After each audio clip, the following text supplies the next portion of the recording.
ఆ బెంగ లేదు. అమ్మా అనొక్కసారి పిలిచి నమస్కారం చేస్తే చాలు, వెంటనే నేనున్నాను రా బిడ్డా అని అమ్మవారు కాపాడుతుంది. మీకు నేను ఒక మాట చెప్తే మీరు ఆశ్చర్యపోతారు. ఈ శ్లోకం ఎంత శక్తివంతమో తెలుసా?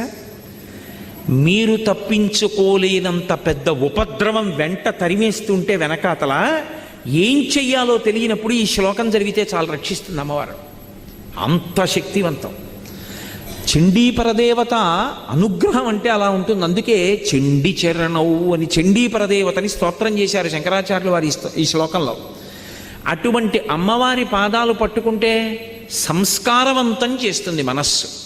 ఇక్కడ మీరు నన్ను ఒక ప్రశ్న అడగచ్చు, ఏమండి ఒకవేళ అసలు కోర్కెల మీద వ్యామోహం పోక, అసలు వ్యామోహం అనేటటువంటిది పోతే కదండి ధర్మబద్ధం చేసుకుందామన్న కోరిక. ఆయన అలా చెప్తాడు కానండి, ఏడాదికోసారి